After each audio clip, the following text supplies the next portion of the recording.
All right, sports fans, how's everybody out there doing? William Martin coming at you one more time here on YouTube with another edition of the 300 Pounds of Sports Knowledge podcast. And as we are in the midst of rolling through to the start of a new NFL season, tonight I want to take the opportunity to talk all things about the NFC North. Now, of course, 2024 was very interesting in the North. Why? Because they sent three teams to the playoffs.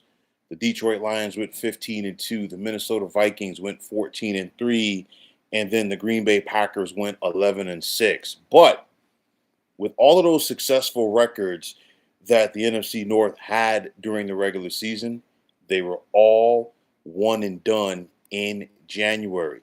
Now, of course, heading into this new season, there's a lot of expectations for all four teams that represent the NFC North. Only one can win this division, of course. Who do I feel has the best chances? And will there be some other candidates to get to the postseason? We got to wait and see. But nonetheless, I want to start off with the Green Bay Packers. And of course, last season was not ideal for them, but they still managed to win 11 games while also earning a playoff berth. But you look at Green Bay and you have to ask yourself, can they put it all together this year in order to make a run at the Super Bowl? Now, of course, for Green Bay, it starts and ends with their quarterback, Jordan Love. This is a guy that they invested a lot in, okay? And he's got to go out there and get it done.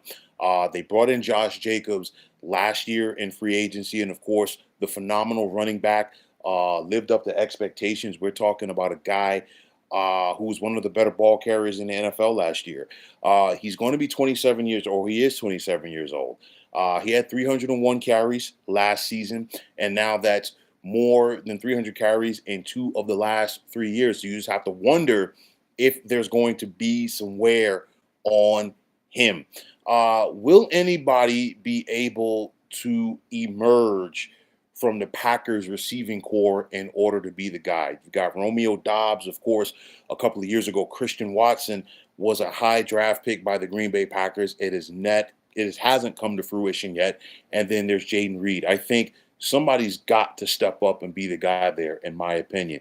You have an emerging tight end in Tucker Kraft. And then I look at this defense with the likes of Quay Walker at middle linebacker. And then, of course, Xavier McKinney. He was another free agency signing for Green Bay last year. He came over from the New York Giants, had a phenomenal year in year number 1 for Green Bay as he led the NFL in interceptions with 8. Now, the biggest thing for me for Green Bay, they went 11-6 during the regular season. And, of course, 11-7 overall if you want to count their loss to Philadelphia. Why am I bringing this up? The Packers lost twice last year to Philadelphia. They lost twice to Detroit. They lost twice to Minnesota.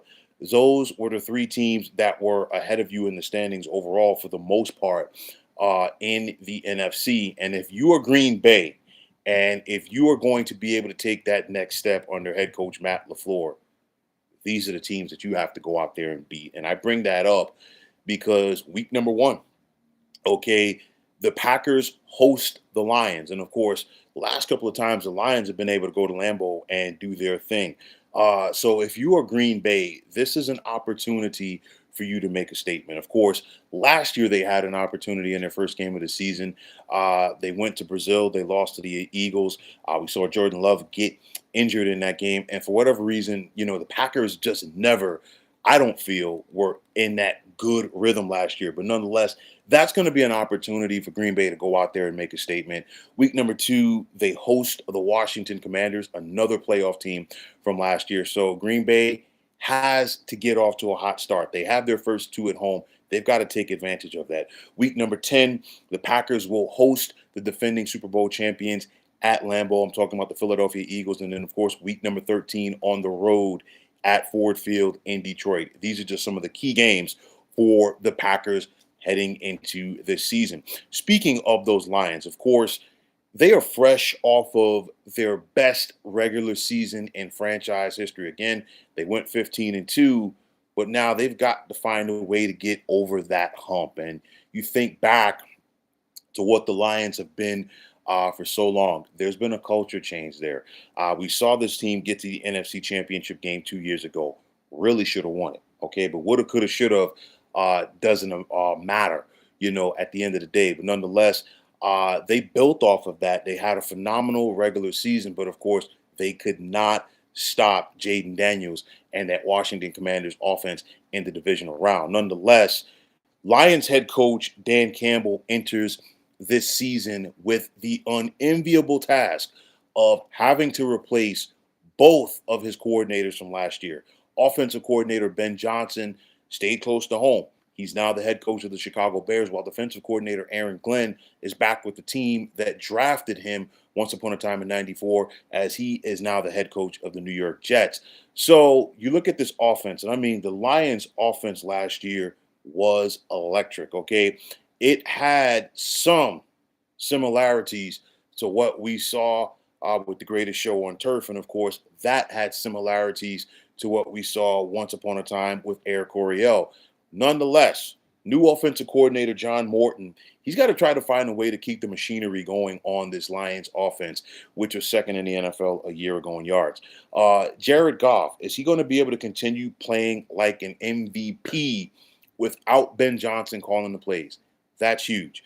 You've got a solid wide receiving duo, and I basically, to take a wrestling name right here, I call them the Motor City Machine Guns, and I'm talking about Amon-Ra St. Brown and Jamison Williams, because we're just talking about speed, speed, speed, and more speed. You've got Sam Laporta at tight end, and of course, with Dan Campbell as the head coach, Dan Campbell is going to focus on physicality, and it's all about the big uglies up front, and the likes of Penei Sewell and Taylor Decker on that offensive line. And then you look at the likes of Jahmyr Gibbs and David Montgomery, a true thunder and lightning backfield. And for me, honestly, I want to see Jahmyr Gibbs get as many possibilities. I feel like sometimes the Lions, as soon as Gibbs gets into that rhythm, they take him out and they substitute him with Montgomery.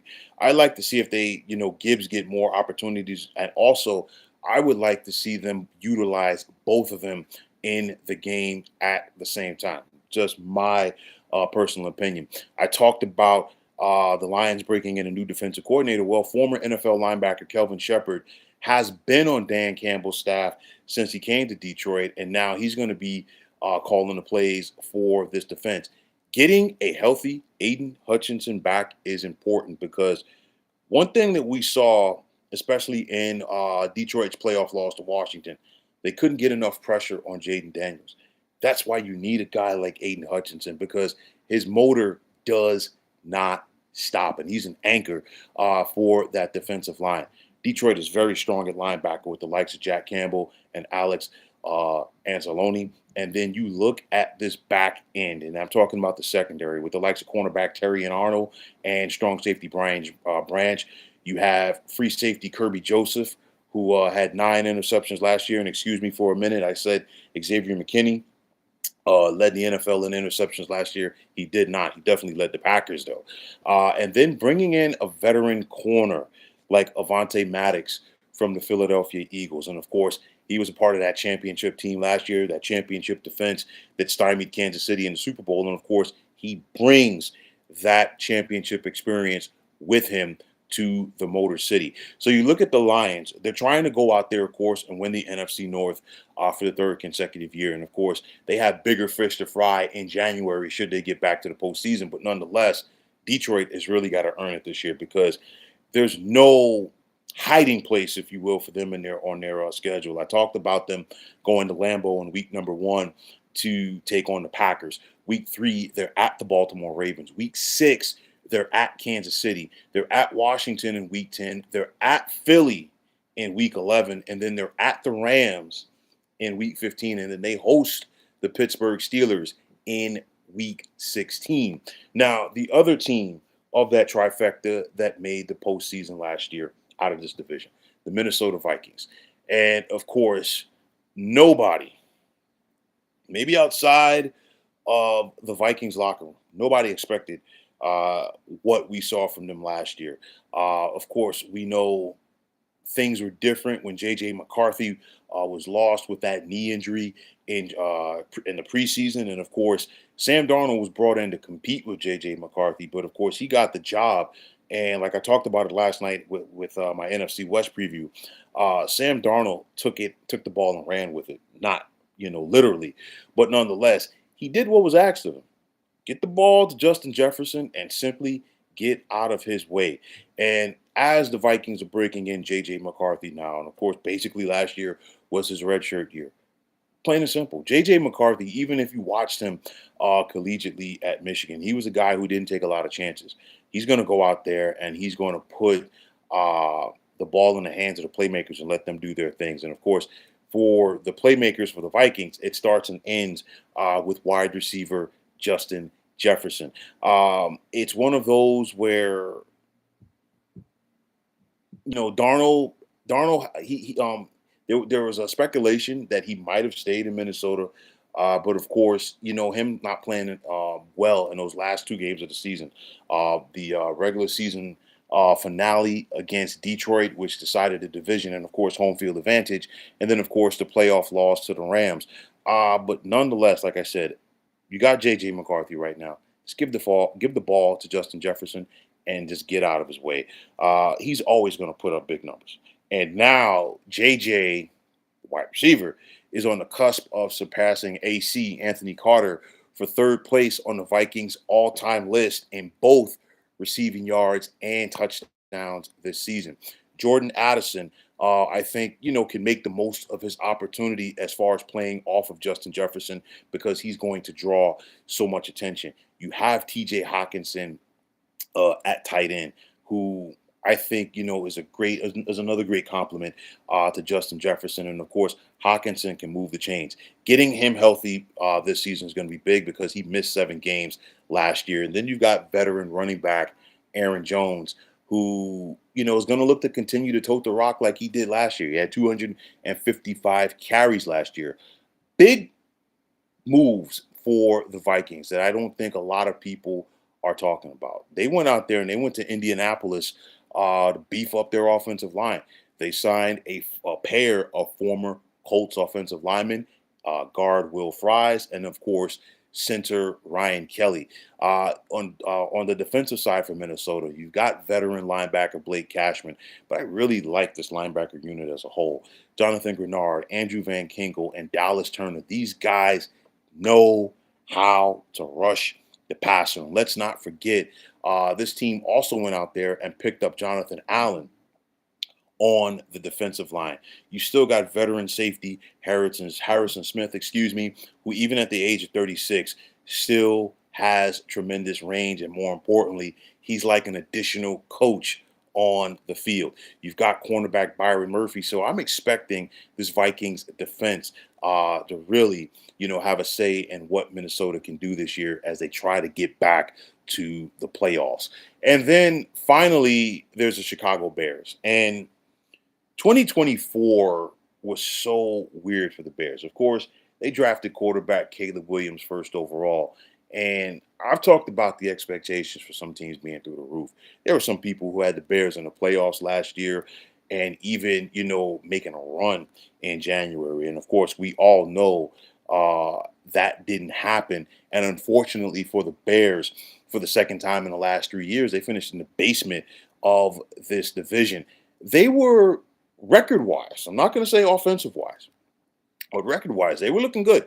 They were 4-2, and they were on the cusp of going 5-2. And then, of course, we know what happened in week number 8 against the Washington Commanders. They lost on that Hail Mary, and that was the beginning of the end for their season, as the Bears would go on to lose their next 10. And of course, that ultimately cost head coach Matt Eberflus his job. So now the Ben Johnson era is here in Chicago. And of course, the Bears are hopeful that Ben Johnson will bring some semblance of order with him to Chicago. I talked about the success that he had with the Detroit Lions offense. And of course, you would like to anticipate that same type of success for the Bears. Now, on top of that, it's one of those where it's all about getting the most out of Caleb Williams, which is why Ben Johnson was brought there.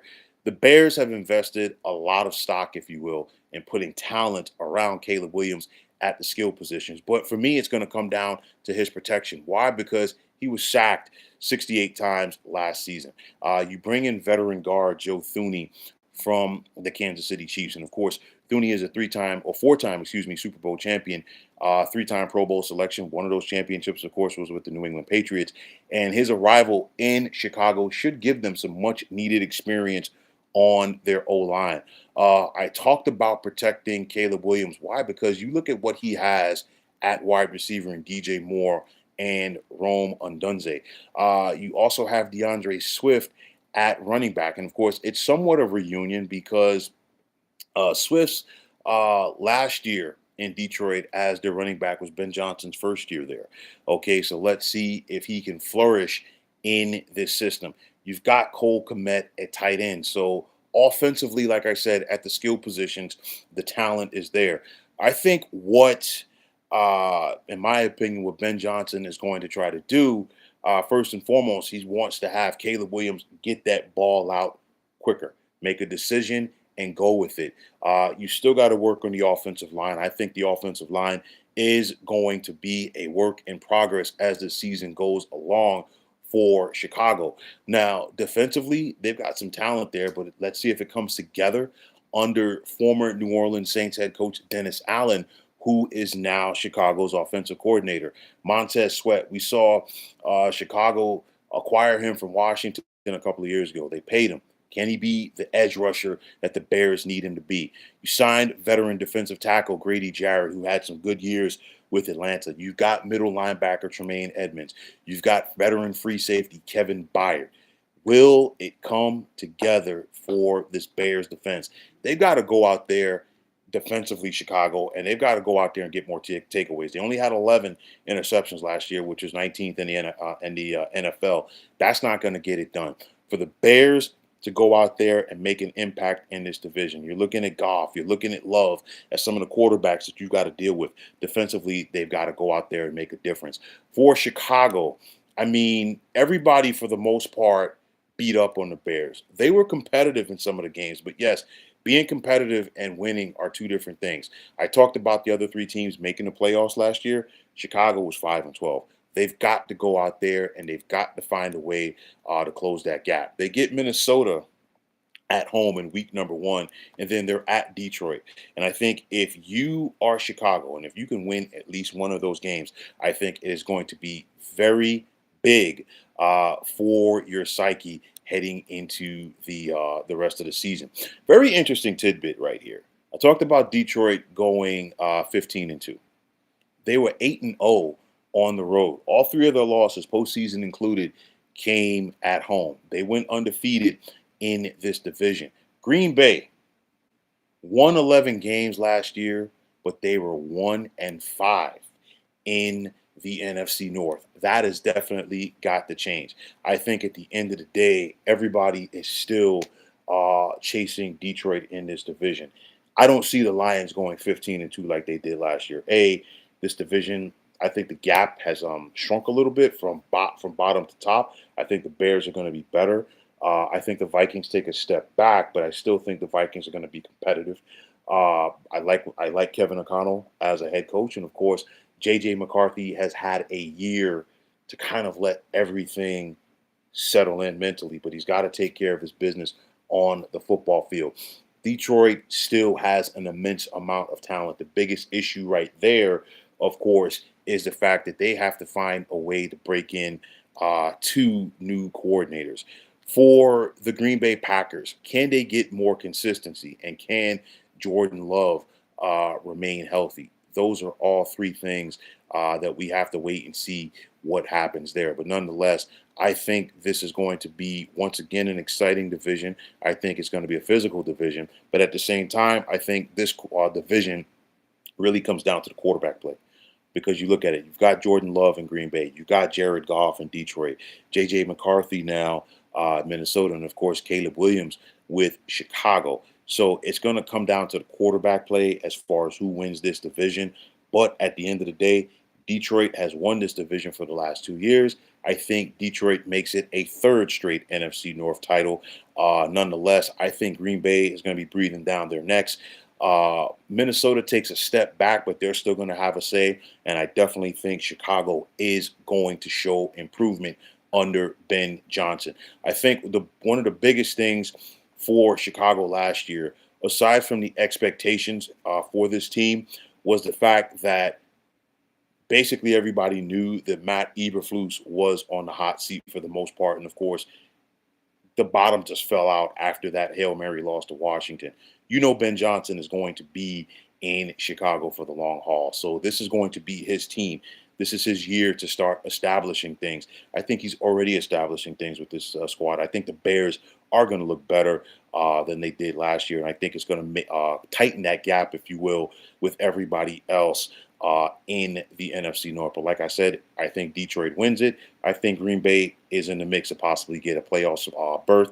Don't sleep on Minnesota. And if the Bears can get some momentum early, don't sleep on Chicago as far as possibly being a wild card team as well. But nonetheless, the NFC North, the black and blue division, as it was once called, I think is going to be ultra competitive. But at the end of the day, when it comes to those black and blues, Honolulu Blue and the Detroit Lions will reign supreme.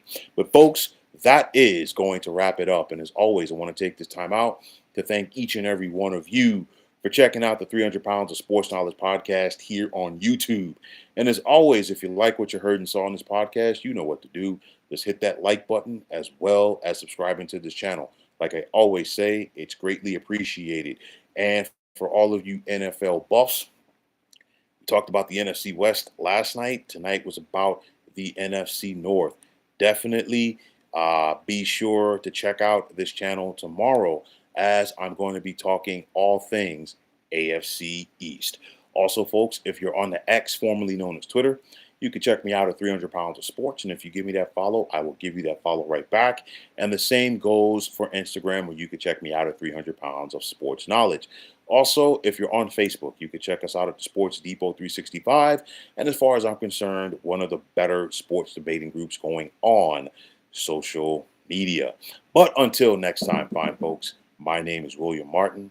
I am signing off, and I'm saying thanks once again for checking out the 300 Pounds of Sports Knowledge podcast here on YouTube. Be well, everybody.